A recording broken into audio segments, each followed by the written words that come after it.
प्रिय विद्यार्थियों, आप सभी का अपने YouTube चैनल पर स्वागत है। इस वीडियो में देखेंगे स्टैच्यू ऑफ यूनिटी से संबंधित महत्वपूर्ण तथ्य। बात कर लेते हैं स्टैच्यू ऑफ यूनिटी किससे संबंधित है। तो ये महापुरुष सरदार वल्लभ भाई पटेल जी से संबंधित है। क्या विशेषता है? तो विश्व की सबसे ऊंची मूर्ति है। सरदार वल्लभ भाई पटेल जी की सबसे ऊंची मूर्ति स्थापित की गई, जिसे नाम दिया गया स्टैच्यू ऑफ यूनिटी।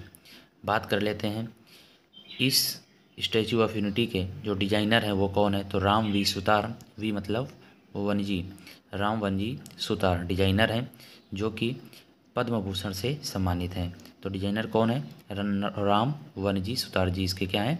डिजाइनर हैं। बात कर लेते हैं कहाँ पर स्थित है। तो साधु बेट, सरदार सरोवर बांध के निकट, गरुड़ेश्वर बांध, नर्मदा नदी, आप कह सकते हैं नर्मदा जिला गुजरात में स्थित है। बात कर लेते हैं स्टैच्यू ऑफ यूनिटी की ऊंचाई कितनी है। तो याद रखिएगा बहुत ध्यान से, 240 मीटर, 182 मीटर, दो लिखे हुए हैं। मतलब क्या है इसका? अगर प्रतिमा की बात करें ऊंचाई की तो 182 मीटर, अगर इसके आधार सहित प्रतिमा की ऊंचाई की बात करें तो 240 मीटर। अगर केवल प्रतिमा की बात करें सरदार वल्लभ भाई पटेल जी की तो 182 मीटर है, और जो आधार है उसको अगर जोड़ दिया जाए तो कुल 240 मीटर इसकी ऊंचाई हो जाएगी। 182 मीटर प्रतिमा का कारण क्या है? तो आपको मालूम होगा कि गुजरात में जो विधानसभा की सीटें हैं वो कुल 182 सीटें ही हैं विधानसभा में।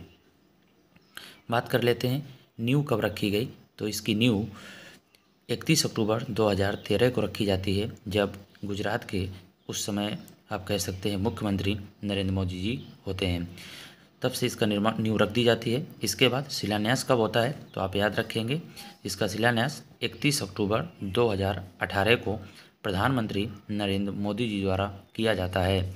उस समय सरदार वल्लभ भाई पटेल जी की जो जयंती होती है वो 143वीं जयंती आप कह सकते हैं किया जाता है।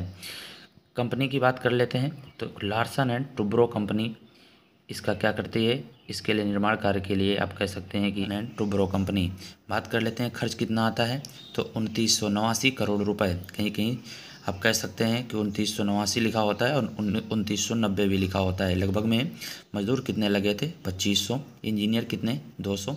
समय की बात कर लेते हैं तो 33 महीने भी कहीं कहीं मिलता है और कहीं कहीं 44 महीने भी मिलता है। तो आप इस बात को ध्यान रखेंगे कि लगभग समय 33 महीने मिल रहा है और कहीं कहीं 44 महीने भी मिल रहा है। बात कर लेते हैं ये किससे निर्मित किससे है। तो यह मूर्ति इस्पात सांचे, आप कह सकते हैं इसमें लगभग 4 धातु हैं। यह मूर्ति इस्पात सांचे, प्रबलित कंक्रीट तथा कांस्य लेपन से युक्त है। इसके लिए जो एक योजना चलाई गई थी, देश भर के किसानों से आप कह सकते हैं कि बताया गया था कि आप अगर आपके पास भी जो मतलब कि पुराना लोहा है, आप उसको इस मूर्ति में योगदान देने हेतु आप दे सकते हैं। तो देश भर के किसानों को लेकर इकट्ठा किए गए लोहे से बनाया गया है ये मूर्ति। ठीक है, अब बात कर सकते हैं कुछ अन्य तथ्य की। तो स्प्रिंग टेम्पल बुद्धा, अगर इससे पहले बात करें स्टैच्यू ऑफ यूनिटी के पहले बात करें तो स्प्रिंग टेम्पल बुद्धा जो है तो आप कह सकते हैं कि वो विश्व की सबसे ऊंची मूर्ति हुआ करती थी। वहाँ पर बुद्ध की मूर्ति थी, महात्मा बुद्ध की मूर्ति थी। चीन के हेनान प्रांत में थी, जिसकी अगर ऊंचाई की बात करें तो 153 मीटर आधार सहित, और यहाँ पर कितनी है? तो 240 मीटर। तो इस समय विश्व की सबसे ऊंची अगर मूर्ति की बात करें तो स्टैच्यू ऑफ यूनिटी। बात कर लेते हैं अन्य तथ्य की। प्रत्येक सोमवार को स्टैच्यू ऑफ यूनिटी बंद रहता है। आपको कारण जानना होगा। तो इसका कारण ये है कि इस दिन सोमवार को रख रखाव हेतु अन्य कार्य किए जाते हैं, इसलिए प्रत्येक सोमवार को स्मारक बंद रहता है। एक तथ्य और याद रखेंगे, जो अमेरिका में स्थित है स्टैच्यू ऑफ लिबर्टी, याद रखिएगा ध्यान से, यूनिटी और लिबर्टी। स्टैच्यू ऑफ लिबर्टी जो है वो अमेरिका में स्थित है, इससे दोगुनी है क्या? Statue of unity. धन्यवाद।